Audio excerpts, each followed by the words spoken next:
Okay, వాక్యంలోకి వెళ్దాం. కొరింథీయులకు రాసిన మొదటి పత్రిక, అపోస్తలుడైన పౌలు కొరింథీయులకు రాసిన మొదటి పత్రిక 9వ అధ్యాయం 24వ వాక్యం చదువుకున్నాను. పందెపు రంగమందు పరిగెత్తు వారందరూ పరిగెత్తుదురు గాని ఒక్కడే బహుమానం పొందునని మీకు తెలియదా?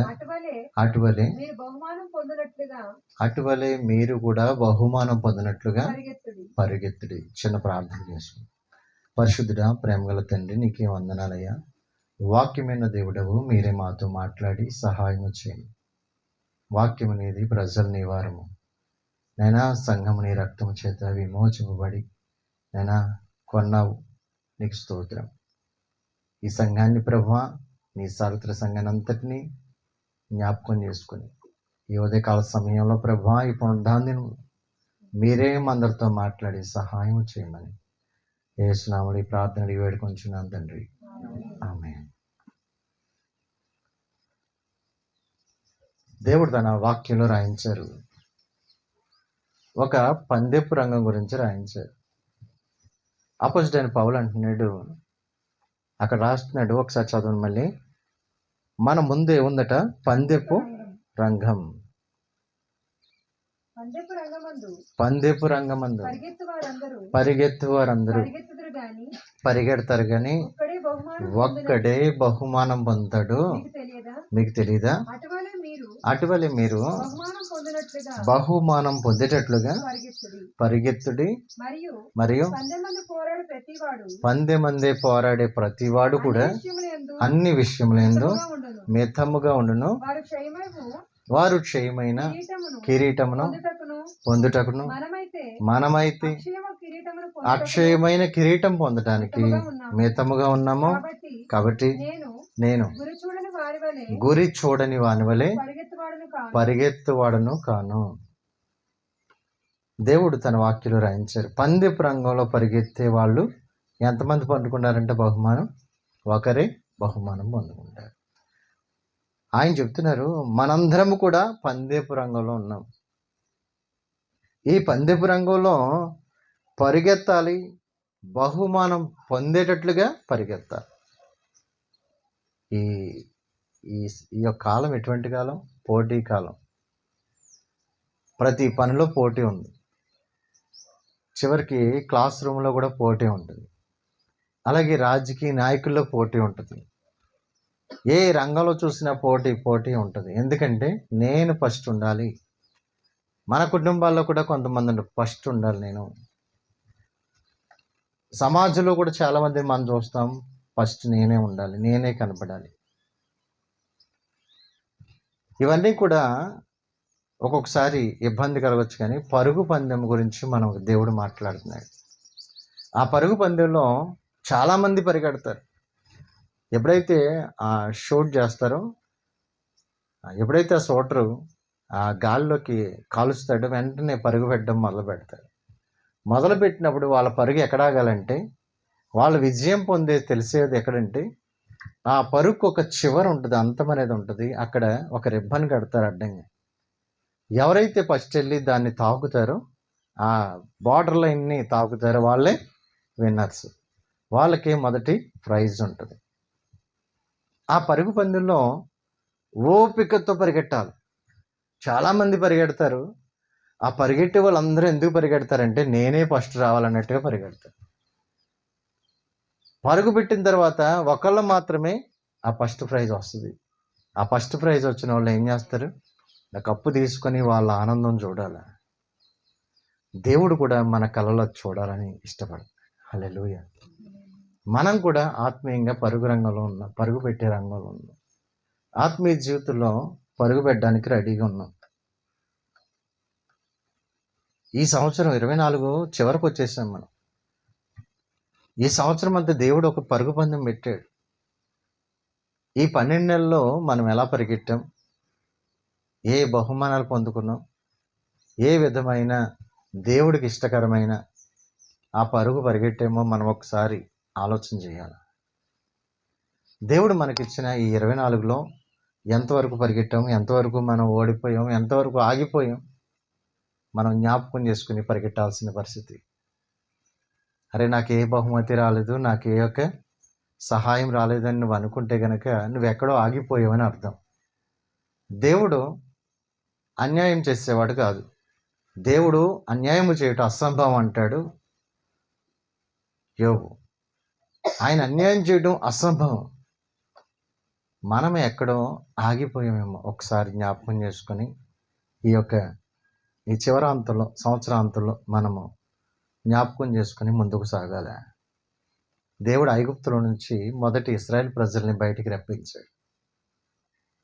వారిని ఎన్ని సంవత్సరాలు నడిపించాడు? 40 సంవత్సరాలు నడిపించాడు. వాళ్ళని పాలు తేనెలు ప్రవహించే దేశానికి నడిపించాలి. వాళ్ళకు ఒక మంచి ఫ్రై చేద్దామని బయలుదేరింపజేశాడు. కానీ వాళ్ళలో చాలామంది ఆగిపోయారు. ఎందుకు ఆగిపోయారు? చాలామంది దేవుడని తెలిసి కూడా, మనం పరుగు పందెంలో ఉన్నామని తెలిసి, యుద్ధం పోరాటంలో ఉన్నామని తెలిసి కూడా వారు వెనకడుగేశారు. ఎందుకంటే మోషే 12 మందిని పంపించాడు. ఆ 12 మందిలో 2 మాత్రమే నమ్మారు దేవుడు బహుమతి ఇచ్చేవాడు, దేవుడు విజయం ఇచ్చేవాడు. కానీ 10 మంది ఏం చేశారు? నమ్మలే, ఆగిపోయారు. వాళ్ళు ఆగిపోయిన జీవితాలు అక్కడితోనే బహుమానం పొందకుండా ఆగిపోయినాయి. ఆ పరలోక రాజ్యాన్ని, ఆ యొక్క మహిమ కానాను చేరలేకపోయారు. ఈరోజు మన జీవితాల్లో ఈ సంవత్సరం అంతా మనం నడిచామంటే అది మన గొప్పతనం ఏం కాదు. ఇశ్రాయేల్ ప్రజలు నడిచారంటే వాళ్ళ గొప్పతనం కూడా ఏమి కాదు. దేవుడు వాగ్దానం ఇచ్చిన వాడు నమ్మదగిన దేవుడు. 40 సంవత్సరాలు వాళ్ళు నడిస్తేనంటండి వాళ్ళ పాదాలకి వాపు రాలేదట. ఇదేంది, మనము ఇప్పుడు హుజూర్ నగర్ నడిచెళ్ళండి, సాయంత్రానికి మీకు ఏమొస్తాయి? కాళ్ళ వాపులు తప్పకుండా వస్తాయి. అప్పటికే జ్వరాలు వచ్చి ఇప్పటికే కాళ్ళ నొప్పులతోనే ఉన్నారు. అమ్మా తారా, అంతేనా? మొత్తం అందరికీ నొప్పులుగానే ఉన్నాయి. ఇంక మళ్ళీ నడాలంటే ఇంకా ఇదో పెద్ద నొప్పి, మళ్ళీ ఇంకా వాపులు వస్తాయి. కానీ ఇశ్రాయేల్ ప్రజలు అంటే ఎన్ని సంవత్సరాలమ్మా? 40 సంవత్సరాలు వాళ్ళు నడిస్తేనంటే కాళ్ళు వాపు రాలేదు. వాళ్ళు ఏ ట్యాబ్లెట్ వేసుకోలేదు, ఏ మూవు రాసుకోలేదు. వాక్యలో రాయబడి ఉంది, దేవుడు అంట వాళ్ళని మోసుకొని వెళ్ళాడు. గద్ద రెక్కల మీద మోసుకొని వచ్చినట్లుగా వాళ్ళని మోసుకొచ్చాడు. ఇంకేం వాపు వస్తాయి? దేవుడే వాళ్ళ కింద ఉండి వారిని రెక్కల మీద ఎక్కించుకొని నడిచినట్లుగా, ఒక చంటి పిల్లవాడిని తండ్రి ఎలాగైతే భుజం మీద వేసుకొని నడిపిస్తాడో అలాగే ద్వితీయోపదేశకాండం 1వ అధ్యాయం 30 వాక్యంలో ఉంటుంది. అట్లా తన పిల్లల్ని నడిపించాడంటండి. హల్లెలూయా. ఇప్పుడు తండ్రి నెత్తి మీద పెట్టుకుంటే, భుజం మీద పెట్టుకుంటే పిల్లలకి ఎందుకు వాపు వస్తాయి? ఇశ్రాయేల్ ప్రజలకి అది అర్థం కాలే. దేవుడు పరిగెట్టమన్నాడు కానీ ఆ పరుగు పందెం భారం బాధ్యత అన్నీ కూడా ఆయనే చూసుకునేవాడు. దేవుడు తన పిల్లలకి విజయం ఇచ్చేవాడు. దేవుడు తన పిల్లలకి బహుమతి ఇచ్చేవాడు, బహుమానాలు ఇచ్చేవాడు. చూడండి, యాకోబు దేవుడితో పోరాడి గెలిచాడని ఉంది. దేవుడితో పోరాడి గెలడం అంటే సాధ్యం? అది అసలు దేవుడు ఎందుకు ఓడిపోయాడట? అక్కడ తన కుమారుని ఎందుకు గెలిపించాడు? యాకోబు పట్టుదల ఒకటే, ప్రభువా నన్ను ఆశీర్వదిస్తావా? ఆశీర్వదించు. నీ రోజు నన్ను ఆశీర్వదిస్తేనే కానీ నీ పాదాలు విడిచిపెట్టని ఒక పోరాటం. ఆ పోరాటంలో దేవుడు యాకోబుని గెలిపించాడు. లేకపోతే యాకోబు గెలిచేవాడే కాదు. నా కుమారుని నేను గెలిపించుకుంటానని గెలిపించాడు, అంతే. హల్లెలూయా. విజయం ఇచ్చాడు, ఆశీర్వదించాడు. హెబ్రీ రాసిన పత్రిక 12వ అధ్యాయం మొదటి 2 వాక్యాలు చూస్తే కనుక, ఇంత గొప్ప సాక్షి సమూహము మేఘం వలె మనల్ని ఆవరించినందున మనము కూడా ప్రతి భారమును సులువుగా చిక్కులు పెట్టే పాపాలను విడిచిపెట్టి విశ్వాసానికర్త దాన్ని కొనసాగించి యేసు వైపు చూస్తూ మన ఎదుట ఉంచబడిన పందెములో ఓపికతో పరిగెడదాం. హల్లెలూయా. చూడండి, ఇంత గొప్ప సాక్షి సమూహం చూస్తుంది. పరుగు పందెంలో ఎంతమంది చూస్తారు? స్టేడియం అంతా కిక్కిరిసిపోయి ఉంటుంది. ఎవరు గెలవాలి, ఆ గెలిచే వాళ్ళని ఒకటే ఎంకరేజ్ చేస్తుంటారు. ఫస్ట్ ఉన్న వాళ్ళని పరిగెట్టు పరిగెట్టు పరిగెట్టు అని. వెనకాల ఉన్న వాళ్ళు కూడా చెప్తారు ఇంకా పరిగెట్టు ఇంకా పరిగెట్టు అని. వాళ్ళు చప్పట్లు కొడుతూ ప్రోత్సాహం చేస్తూ ఉంటారు. గొప్ప సాక్షి సమూహం. ఆ సమూహం ఎవరంటే మన పితరులు అబ్రహాం, ఇస్సాక్, యాకోబు, దావీదు. వీళ్ళందరూ కూడా, దానియేలు, షద్రక్, మేషక్, అబేద్నెగో, వీళ్ళందరూ కూడా మనకి సాక్షి సమూహాలు. పరలోక సాక్షి సమూహం ఉంది. దేవదూతలు ఉన్నారు మనకి. వాళ్ళందరూ ఎంకరేజ్ చేస్తున్నారు మనల్ని. ఏమని? పరిగెత్తు పరిగెత్తు, నువ్వే గెలిచేది, నువ్వే గెలవాలి అని దేవుడు కూడా కోరుకుంటున్నాడు. అందరూ పరిగెడతా ఉన్నారు. పరిగెడతా ఉంటే ఈ పరుగు పందెంలో ఇంత గొప్ప సాక్షి సమూహం చూస్తుంటే ఈలోగా సులువుగా చిక్కులు పెట్టే ఏంటంటే ప్రతి భారాన్ని, అంటే మీరు పరిగెట్టే వాళ్ళు చూడండి, వాళ్ళకి వెనకాలైన బ్యాగ్స్ ఉంటాయి, ఏముండవు. ఒకవేళ బ్యాగ్ పట్టుకుని పరిగెట్టండి, పరిగెట్టగలరా? పరిగెట్టలే. పిల్లలు స్కూల్ బ్యాగులు పెట్టుకుని పరిగెట్టమంటే పరిగెట్టగలరండి? వాళ్ళకంటే బరువు ఉంటున్నాయి స్కూల్ బ్యాగులు. ఒక లగేజ్ బ్యాగ్ ఏదైనా సరే మనము మొయ్యలేం. పరిగెట్టే వాడికి బరువులు ఏమి ఉండకూడదు, భారాలు ఏమి ఉండకూడదు. ఇంకా వాళ్ళు వేసుకునే డ్రెస్ కూడా తేలిగ్గా ఉంటుంది. చిన్న షార్ట్ ఒకటి ఉంటుంది, ఒక బనీలు ఒకటి వేసుకుంటారు. సింపుల్గా పరిగెట్టాలి. అలాగే ఆత్మీయంగా పరిగెట్టే వాళ్ళకి కూడా ఏమి ఉండాలి? ఏ భారం ఉండకూడదు. నువ్వెవరో వైపు చూసే పని లేదు, నీ ఒక గురి వైపుగా చూడాలి. వెనుకున్నవు మరిచి ముందున్న వాటికి పరిగెట్టాలి. ఒక పరుగు పెట్టే వ్యక్తి ఆ రిబ్బన్ వైపే దృష్టి ఉండాలి, ఆ గురి వైపే దృష్టి ఉండాలి. అంతేగాని వాళ్ళు ఏమంటున్నారు, వీళ్ళు ఏమంటున్నారు, ఈ చెవులు కూడా పనిచేయకూడదు, ఈ కళ్ళు ఒకటే పనిచేయాలి. ఎదురా వెనక్కి తిరిగి చూసే ముందుకు పడిపోయే ఛాన్స్ ఉంది. లోతు భార్యను చూడండి, ఏం చేసింది? వెనక్కి తిరిగి చూసింది. అక్కడితో ఆమె భక్తి జీవితం అయిపోయింది. పరిగెట్టేవాడు నాగటి మీద చేయి పెట్టి వెనక తట్టు చూచేవాడు నాకు పాత్రుడు కాదు. ఆగిపోయేవాడు పాత్రుడు కాదు. నాకు ముందున్న యేసుని చూస్తూ, మన టార్గెట్ని చూస్తూ, ఆ విశ్వాసానికి అర్థమైన యేసయ్యని చూస్తూ మనము ఆ గోల్ వైపు పరిగెట్టాలి. మన గోల్ ఏంటి? యేసయ్యని చేరుకోవాలి.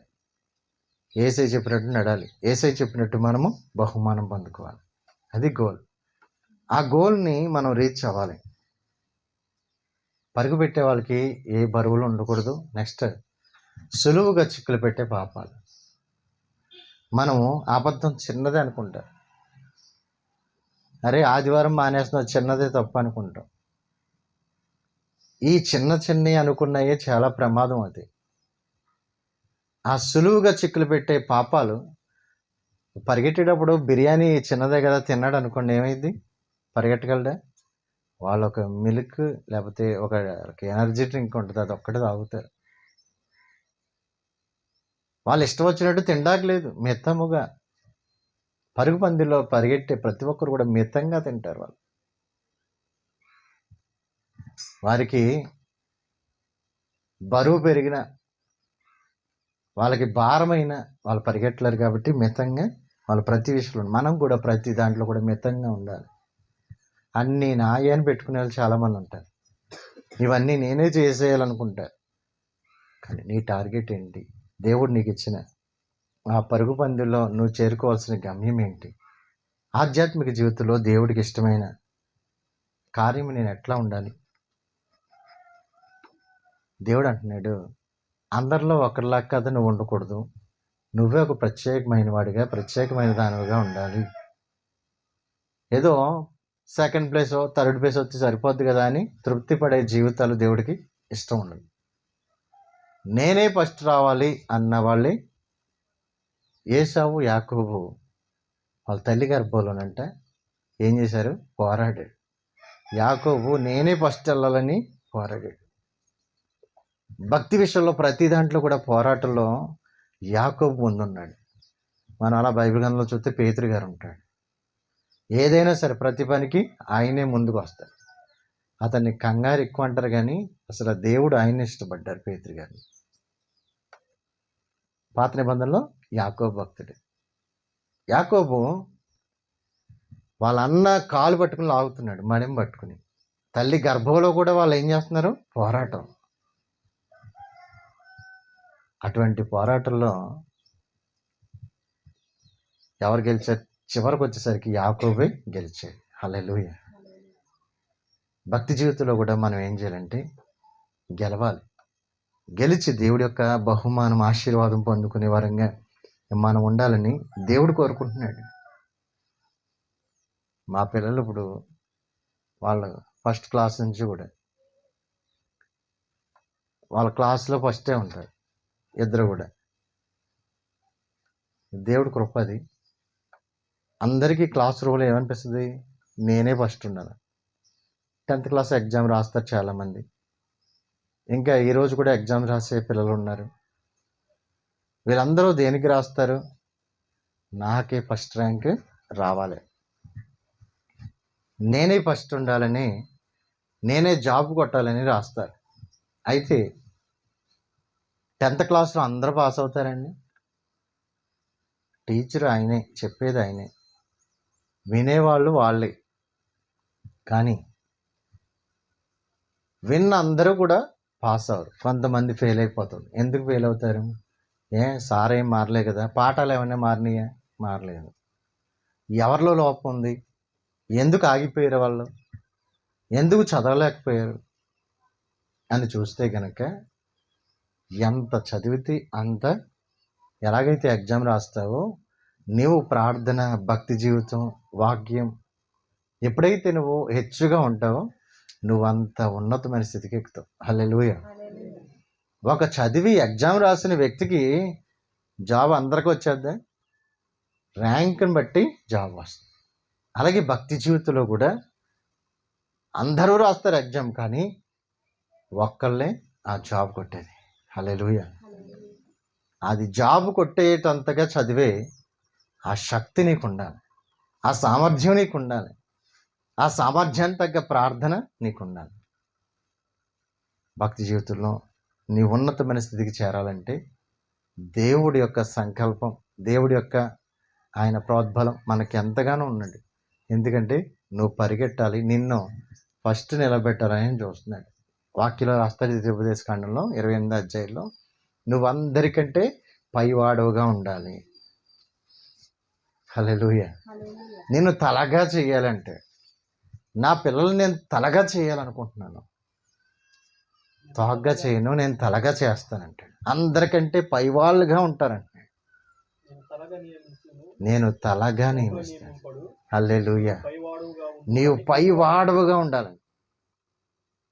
ఇంకా ఫస్ట్ వాక్యం అంటాడు కదా, నీ దేవుడైన యెహోవా మాట నువ్వు శ్రద్ధగా వింటే, నేను ఆజ్ఞాపించే ప్రతి మాటని నువ్వు ఆలకించి దాన్ని పాటిస్తే సమస్త జనముల కంటే నిన్ను హెచ్చిస్తాడు, అందరికంటే పైవాళ్ళుగా నిన్ను చేస్తాడట. హల్లెలూయా. ఆయన బహుమానం అందరికీ ఇవ్వాలనుకుంటున్నాడు. పరుగు పందెంలో అయితే ఒక్కడే బహుమతి పొందుతాడు, కానీ ఆధ్యాత్మికంగా పరిగెట్టిన ప్రతి ఒక్కరికి కూడా బహుమతి ఉంటుంది. కానీ ఫస్ట్ వచ్చి ఫస్ట్ ప్లేస్లో పాస్ అయ్యే, ఫస్ట్ ప్లేస్లో విన్నర్ అయ్యే వాడి కోసం దేవుడు చూస్తున్నాడు. హల్లెలూయా. ద్రాక్ష తోటలో పనిచేసిన ప్రతి ఒక్కరికి ఏం చేశాడు? ఆయన 9 గంటలకు వచ్చిన వాళ్ళకి కూలిచ్చాడు, 12 గంటలకు వచ్చిన వాళ్ళకి కూలిచ్చాడు, మళ్ళీ 3 గంటలకు వచ్చి పనిచేసిన వాళ్ళకి కూలిచ్చాడు, 5 గంటలకు వచ్చిన వాళ్ళు కూడా సమానంగా కూలిచ్చాడు. కొంతమంది కడుపు మండింది. ఏంది, ఏదో లాస్ట్లో వచ్చాడు, గంట పని కూడా చేయలేదు అతను, మేము పొద్దున్న వచ్చాం, మాకు 100 రూపాయలు ఇచ్చి వాళ్ళకి 100 రూపాయలు ఇచ్చి ఎలా కుదురుద్ది? కొంతమంది ఉంటారు ఇటువంటి, వీళ్ళు వెళ్ళరు, కొంచెం ముందుకెళ్ళే వాళ్ళని మళ్ళీ వెనక్కి లాగి షర్ట్ లాగే వాళ్ళు ఉంటారు. పరుగు పందెంలో నువ్వు ఎలా పరిగెడుతున్నావు? వాడు లాస్ట్లో ఉన్నాడు, ఫస్ట్ వెళ్ళిపోతాడు. ఒకసారి మొదటివారు కడపటివాడు మొదటివాడు. వీడు చివరిలో వచ్చిన గంట పనిలో మొత్తం పొద్దున చేసిన పని అంతా చేసాడు. హల్లెలూయా. వీడికి జీతం ఇవ్వకపోతే ఎలాగా? తండ్రి చూశాడు, యజమాని చూశాడు, అతనికి ఇవ్వాల్సిన కూలిచ్చాడు. నా సొమ్ము నేను ఇవ్వడానికి నేనెందుకు ఇది ఇవ్వాలి? నా సొమ్ముని నేను ఇచ్చుకుంటాను. నీకేం చెప్పాను నేను? ఉదయం నుంచి సాయంత్రం వరకు పని చేస్తే నేను 100 రూపాయలు ఇస్తాను. నేను 100 రూపాయలు నీకు ఇచ్చాను. నీకు బాధ ఏంటి? నువ్వు వెళ్ళు అన్నాడు. హల్లెలూయా. దేవుడు ఎవరిని కూడా విడిచిపెట్టు. ఆయన ఇస్తాడు, కానీ బహుమానంలో హెచ్చు, ఫస్ట్ ప్లేస్, అది చాలా ప్రాముఖ్యమైనది. ఆ ఫస్ట్ ప్లేస్ సంపాదించుకోవడమే మన జీవితంలో ధన్యత. దేవుడు అది కోరుకుంటున్నాడు. అందుకే వాక్యంలో వెనక్కున్న మరిచి ముందున్న వాటికి ఓపికతో పరిగెట్టాలట, వేగిరపడి పరిగెట్టాలి. అయిపోయినాయి 12 నెలలు అయిపోయినాయి. ఇంకా వెనకాల చూసి ఎంత శ్రమ పడ్డాము, ఎంత శోధనలో ఉన్నాము, ఎంత కన్నీటితో అవి పక్కన పెట్టాడు. ఆ శోధనలో కూడా దేవుడికి ఎలా మనం ఉపయోగపడ్డాం, దేవుడిని ఎలా గణపరిచాము, దేవుడిని ఎలా స్తుతించాం. ఈ 12 నెలలు మన ప్రయాణంలో ఏ బహుమానం కోసం మనం పరిగెట్టాం అన్నది మనం చాలా ఆలోచన చేయాలి. హల్లెలూయా. కాబట్టి ఆ తండ్రి సంతోషించాలి. ఒక పిల్లవాడు కానీ కుమార్తె కానీ, నేను క్లాస్ ఫస్ట్ వచ్చానని ఏదైనా ప్రైజ్ తీసుకొస్తే నువ్వెంత సంతోషపడతావు, నువ్వెంత ఆనందపడతావు. మన జీవితంలో మనం పరిగెట్టినప్పుడు కూడా పరమ తండ్రి కూడా అదే సంతోషం ఉంటాడు. నా కుమారుడు యోబు చూడు, నా కుమారుడు. హల్లెలూయా. యోబుని చూడు, సాతానుతో చెప్తున్నాడు, కాళ్ళు రెగరేసి మంచి, నా కొడుకు చూడదు. యోబుని చూడు ఎలా పరిగెడుతున్నాడు చూడు. ఎందుకు పరిగెట్టు? అన్నీ ఇచ్చావు. అన్నీ ఇస్తే అసలు ఉంటారా మీరు ఇక్కడ? అన్నీ ఇచ్చినోడే ఉండడు. హల్లెలూయా. నిజమేనే కదా? ఇప్పుడు ఇంటి దగ్గర 1,00,000 రూపాయలు ఉంటే ప్రార్థనకి ఎందుకు వస్తాడు? ఆ 1,00,000 రూపాయల మీద దృష్టి ఉంటుంది అంతే. అరే ఇంట్లో పెట్టొచ్చాం, ఇక్కడికి వచ్చే కానీ మనసు ఉండదు. అరే ఎవడన్నా పట్టుకుపోతాడేమో అని ఆ డబ్బు మీదే మనసు ఉంటుంది. ఉన్నవాడు కాదు కావాల్సింది, మనము ఉన్నా లేకపోయినా దేవుణ్ణి స్తుతించే వాళ్ళు దేవుడికి ఇష్టం. హల్లెలూయా. యోబు అన్నీ తీసేది చూడు, ఇప్పుడు అన్నీ ఉన్నాయంటున్నావు కదా, అన్నీ తీసేది చూడు, నా కుమారుడు గనక ఏదైనా ఒక్క మాట నోటంటే వస్తుందేమో చూద్దాం. వచ్చిందా? రాలే. యెహోవా ఇచ్చాను, యెహోవాయే తీసుకొని, ఆయన నామానికి స్తుతి కలుగును గాక. హల్లెలూయా. దేవుణ్ణి స్తుతించి దేవుణ్ణి గణపరిచిన వ్యక్తిగా మనం చూస్తాం. ఆ కరువులో కూడా, ఇబ్బందులు కూడా, కష్టాల్లో కూడా దేవుణ్ణి గణపరిచి దేవుణ్ణి స్తుతించి దేవుణ్ణి ఆరాధించిన వాడికి మనం చూస్తాం. మనం అందరం కూడా దేవుని పిల్లలం. దేవుడు ఎవరైతే భక్తి చేస్తున్నారో వాళ్ళు ఇంకా గొప్పగా పేరు చెప్తాడు. మనం ఆయన నామాన్ని గణపరచాలి, స్తుతించాలి, మహింపరచాలి. యేసయ్య లోకానికి ఎందుకు వచ్చారు? పడిపోయిన మనల్ని, నశించిపోయే మనల్ని. ఎరికో నుంచి, యెరూషలేము నుంచి ఎరికో వెళ్తున్నాడు ఒకడు. ఏమైంది? దొంగలు చితక్కొట్టి పాడేశారు. సాతాను మనల్ని చాలా ఇబ్బంది పెడతాడు. ఈ లోకంలో నశించిపోయి మనల్ని మంచి సమరయుడిగా వేసి ఈ లోకానికి వచ్చి రక్షించాడు. రక్షించిన మనము ఇప్పుడు దేవుడు ఏం పెట్టాడు? మళ్ళీ నేను వచ్చేసరికి బహుమతి ఇస్తానని ఒక పూట కులవని ఇంటి దగ్గర పెట్టాడు. నేను వచ్చే వరకు ఇతన్ని చూడండి, నేను వచ్చినప్పుడు మళ్ళీ ఏదైనా నీకు ఒక బహుమతి నేను తీసుకుని వస్తాను, నీకు ఇవ్వాల్సినవి నేను ఇస్తాను. హల్లెలూయా. లోకస్వార్త 10వ అధ్యాయం 34 నుంచి చదివితే అక్కడ రాయబడి ఉంది, కొన్ని ఇచ్చాడు, కొన్ని నేను మళ్ళీ వస్తాను. యేసయ్య మన కోసం ఈ లోకానికి వచ్చాడు, మన కోసం ఆయన ప్రాణం పెట్టాడు, గాయపడిన మనల్ని స్వస్థపరిచాడు, నరకానికి పోవాల్సిన మనల్ని పరలోకానికి యోగ్యునిగా చేశాడు.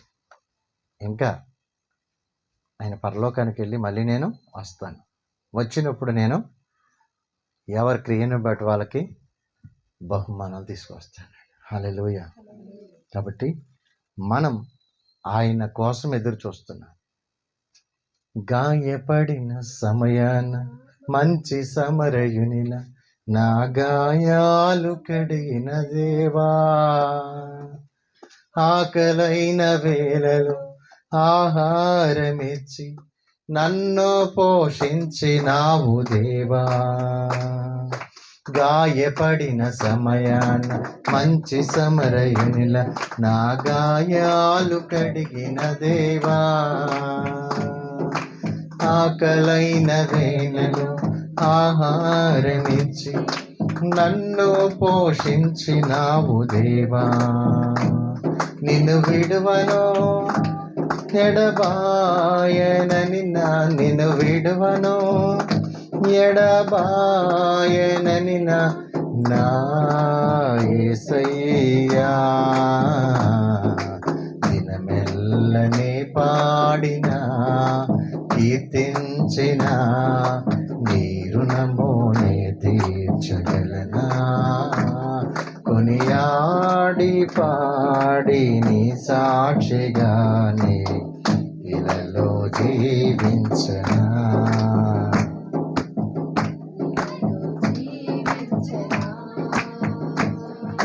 నా బలహీనతయందు నా సిలువను మోస్తూ నిన్ను పోలి నేను నడచెదను, వెనుకున్నవి మరచి ముందున్న వాటికై సహనముతో పరుగెత్తెదను, నా బలహీనతయందు నా సిలువను మోస్తూ నిన్ను పోలి నేను నడచెదను, వెనుకున్నవి మరచి ముందున్న వాటికై సహనముతో పరుగెత్తెదను, ఉన్నత పిలుపునకు కలుగు బహుమానము, ఉన్నత పిలుపునకు కలుగు బహుమానము నేను పొందాలని మెల్లనే పాడిన కీర్తించిన నీ రుణమునే తీర్చగలనా,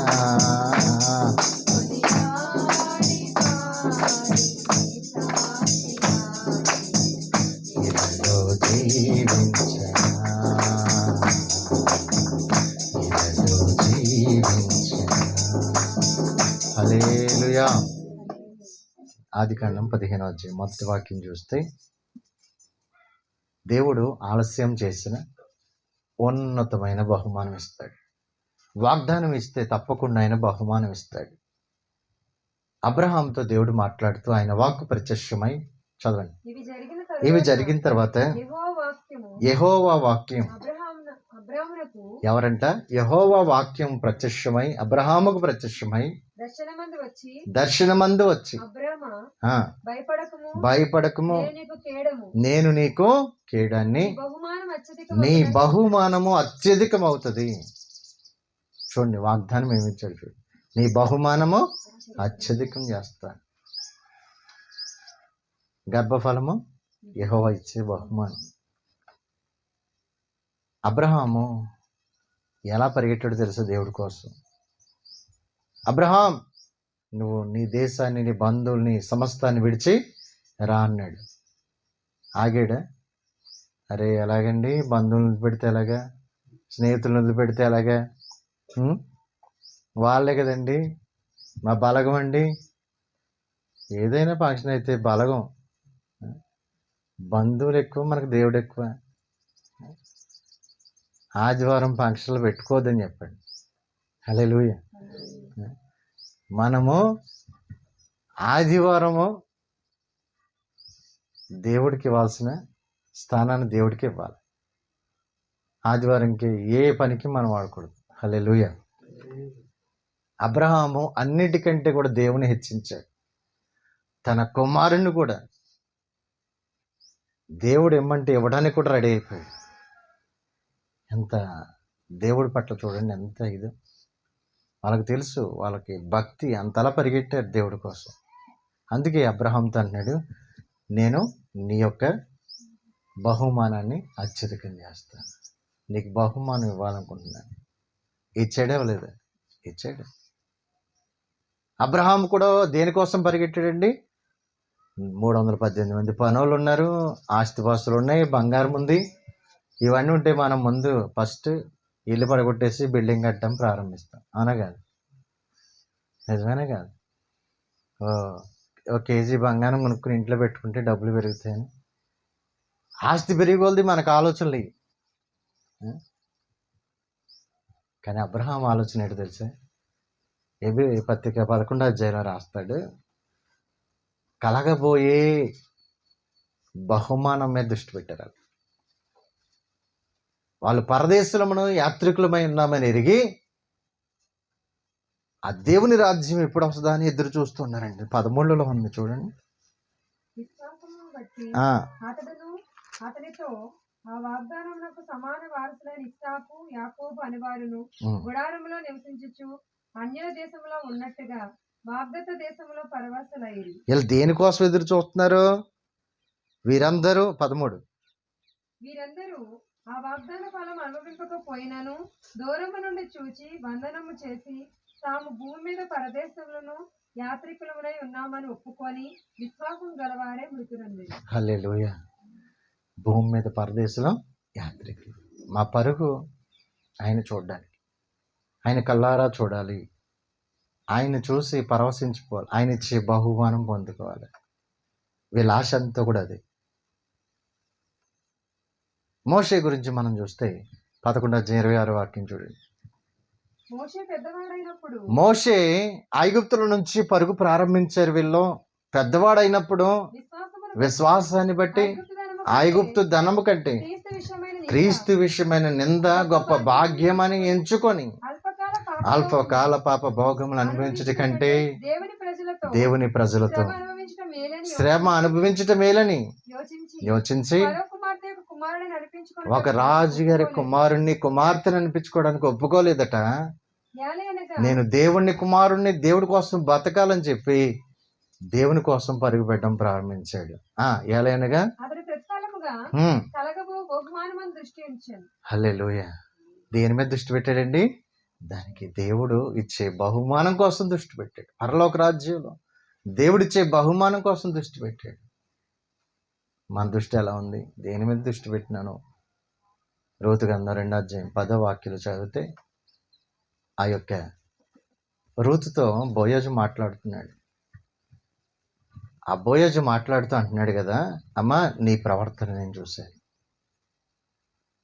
మీ అత్తని నువ్వు విడిచిపెట్టకుండా నువ్వు ఎలాగా కాపాడావో నేను చూశాను.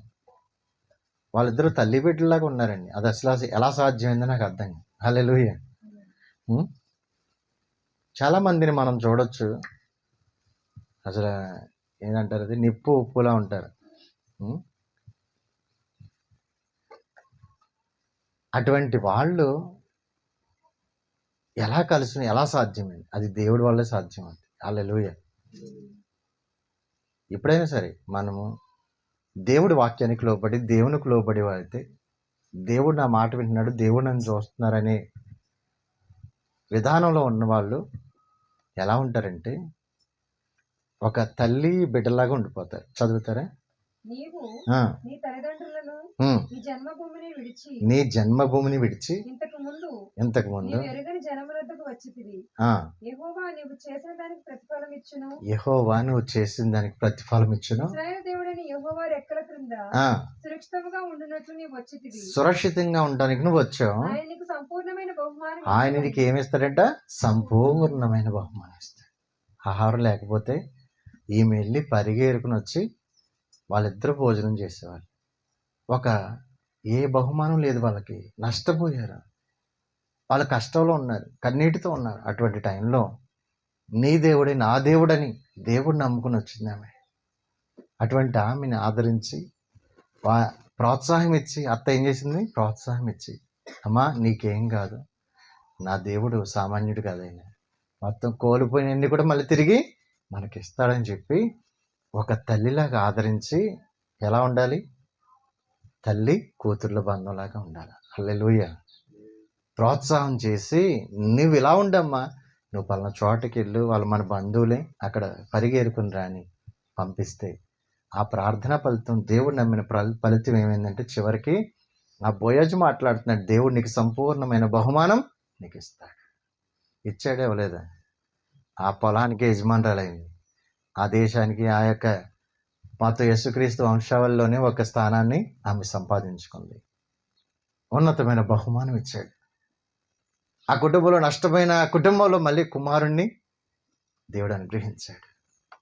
దేవుడు ఏమీ లేదు చోట కార్యం చేసేవాడు. మన బ్రతుకులు నష్టమైపోయినప్పుడు దేవుడు ఉన్నతమైన కార్యాలు చేసేవాడు. బహుమానం, సంపూర్ణమైన బహుమానం ఇస్తాడు మనకని ఇచ్చాడు. ఆమె కుటుంబాన్ని ఉన్నతమైన స్థితికి చేర్చాడు. ఎస్తేరు గ్రంథం 6వ అధ్యాయంలో మొర్దెకైని మనం చూస్తాం. ఆయన రాజుని కాపాడాడు. ఒకరోజు సైనికులు ఇద్దరు చంపుదామని రాజుని ఆ రోజు ప్లాన్ చేస్తే మొర్దెకై విని రాజుకి ప్రాణాపాయం ఉందని చెప్పి ఇన్ఫర్మేషన్ ఇచ్చాడు. నిజమే, అది తేలిపోయింది, అది నిజమే, రాజుని చంపడానికి ప్లాన్ చేశారని వాళ్ళిద్దరిని కూడా అరెస్ట్ చేసి వాళ్ళని బంధించేశారు. అయితే ఈ విషయం గ్రంథంలో రాయబడింది కానీ మొర్దెకై చెప్పాడని మర్చిపోయారు అందరూ. కానీ మూడవ వచనంలో చూడండి, 6వ అధ్యాయం. ఎస్తేరు రాజు ఆ సంగతి విని ఇందు నిమిత్తం మొర్దెకైకి బహుమతి ఏదైనా ఘనత ఏదైనా చేయబడిన అని అడిగితే రాజు సేవకులు అతనికి ఏమీ కూడా చేయలేదండి అయ్యా అన్నారు. అయితే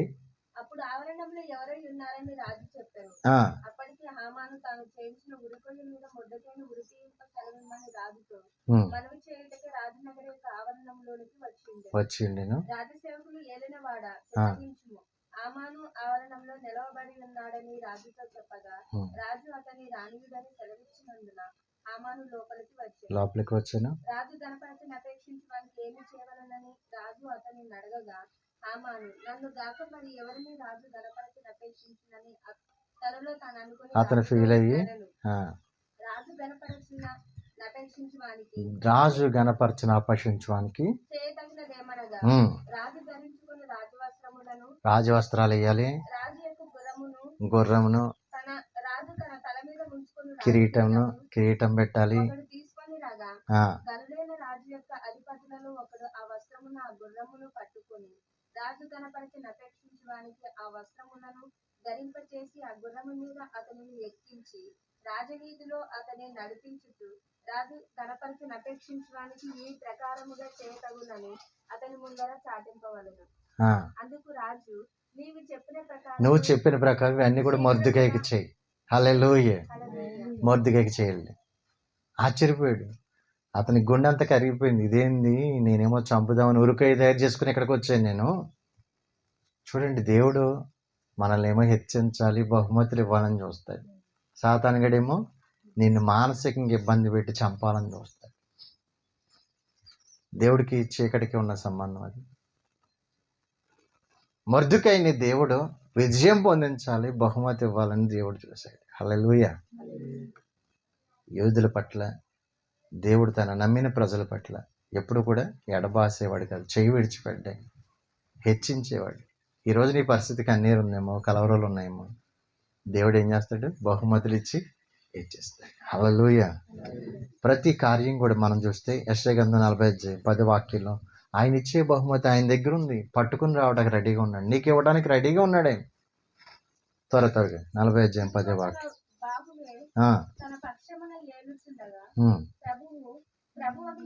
ప్రభువు యెహోవా తానే శక్తి సంపన్నుడై వచ్చును. ఆయన ఇచ్చే బహుమానం ఆయన దగ్గరే ఉంది. హల్లెలూయా. 49:4 కూడా చూడండి త్వరగా. ఆయన ఇచ్చే బహుమానం ఆయన దగ్గరే ఉందట, నీకు ఇవ్వడానికి రెడీగా పెట్టుకున్నాడా? మనం అనుకుంటాం వ్యర్థంగా ప్రయాసపడ్డాం, కష్టపడ్డాం, నా బలాన్ని వృధాగా వేయపరుచుకున్నాను, నాకు న్యాయకర్త అయిన దేవుడే నాకు బహుమానం. హల్లెలూయా. మనం కష్టపడ్డాం, ప్రయాసపడ్డాం అనుకోకూడదు. ఆ ప్రయాస దగ్గర ప్రతిఫలము దేవుడు ఇస్తాడు. ఈ పని అంతట్లో ఏ పని అయితే దేవుడి కోసం నువ్వు చేసావు, ఆ పని అంతటికి ఇక్కడ ఎవ్వరు ఇవ్వకపోవచ్చు, కానీ బహుమానం దేవుడు తప్పకుండా వాక్యంలో రాయబడి ఉంది 31వ కీర్తనలో 19వ వాక్యంలో తన యందు ఎవరైతే భయభక్తులు కలిగి ఉంటారో వారి కోసం అంటే దేవుడు ఒక మంచి మేలు దాచిపెట్టి ఉంచాడు, బహుమానం దాచిపెట్టి ఉంచాడు, తగిన సమయంలో నీకు ఇస్తాడు. హల్లెలూయా. కాబట్టి మనము ఎలా ఉండాలంటే దేవుని బహుమానం పొందుకునేలా ఉండాలి. అపవాదిగాడు మనకున్న బహుమానాలు లాక్కోవడానికి చూస్తాడు. కొలస్సీల పత్రిక 2వ అధ్యాయం 19వ వాక్యంలో వాడు అపహరిస్తాడట, కానీ నువ్వు జాగ్రత్తగా దాచుకో. దేవుడిచ్చే బహుమానాలు కొంతమందికి ఇచ్చాడు. ఆ బహుమానాలు ఏం చేయాలంటే జాగ్రత్తగా కాపాడుకోవాలని, నీకు ఇచ్చిన దేవుడు రక్షణ కాపాడుకోవాలి, దేవుడు నీకు ఇచ్చిన ఆత్మను కాపాడుకోవాలి, ఆరిపోకుండా పరిశుద్ధతను కాపాడుకోవాలి. 2:19 కొలస్సీ రాసిన పత్రిక. అతి వినయాసక్తుడే దేవదూత రాగనయందు ఇచ్చ కలిగి తాను చూచిన వాటిని కూర్చి చదవమ్మా 19. గొప్పగా చెప్పుకొనుచు తన శరీర సంబంధమైన మనసు వలన ఊరక ఉప్పొంగుచు శిరస్సును హత్తుకొనని వాడెవడును మీ బహుమానమును అపహరింపనీయకుడి. శిరస్సు మూలముగా మీ శిరస్సు మీద ఉన్న బహుమానాన్ని ఎవ్వరు కూడా దొంగలించకుండా జాగ్రత్త చూసుకోండి. అది ముఖ్యంగా దొంగలించకుండా జాగ్రత్తగా చూసుకోండి. నీ కిరీటం, నువ్వు పరిగెట్టడం ఆగిపోయావంటే నీ కిరీటం పోద్ది. ఒక భక్తి విషయంలో నువ్వు పరిగెడుతున్నావు, సాతాను ఎన్నో విధాలు నిన్ను ఆపుతానికి ప్రయత్నం చేస్తాడు. నువ్వు కిరీటం పోగొట్టుకుంటావు, జాగ్రత్త. దేవుడిచ్చే బహుమానం పోగొట్టుకుంటావు, జాగ్రత్త. ఎంత ప్రయాసపడి మనము చివరికి అది పోగొట్టుకుంటే ఏం లాభం మనకి? Hebrews 10:35 అంటాడు కదా. ఎలా అంటాడు? మీరు ఓర్పుగా ఉండాలి, వాగ్దానం పొందడానికి ఓర్పు అవసరమైంది. కాబట్టి మీ ధైర్యాన్ని విడిచిపెట్టకండి, దానికి ప్రతిఫలంగా గొప్ప బహుమానం కలుగుతుంది. భక్తి విషయంలో మీ ఓర్పును కానీ నీ యొక్క ధైర్యాన్ని కానీ విడిచిపెట్టుకో. అవి పట్టుకుని ఉంటే నీకు బహుమానం కలుగుతుందట. గొప్ప బహుమానం దేవుడు ఇవ్వడానికి సిద్ధంగా ఉన్నాడు. అందుకే 2 కొరింథీ తిమోతి రాసిన పత్రిక 2వ పత్రిక 4వ అధ్యాయం వాక్యంలో పౌలు భక్తుడు అంటే మంచి పోరాటము పోరాడుతుని నా పరుగు కడముట్టించుతుని విశ్వాసాన్ని కాపాడుకుంటే నీకు మీద నా కోసం నీతి కిరీటం ఉంచబడింది. అది నాకే కాదు, ఎవరైతే ఆయన కోసం పరిగెడతారో వాళ్ళందరూ కూడా పొందుకుంటారండి. హల్లెలూయా. చివరి ఒక వాక్యం చూసి ముగించుకుందాం. ప్రకటన గ్రంథం 22వ అధ్యాయంలో యేసు ప్రభువు చెప్తున్నారు, ఇదిగో నేను త్వరగా వస్తున్నాను, వాని క్రియలు చొప్పున నేను 11-12 వాక్యాలు చదువు.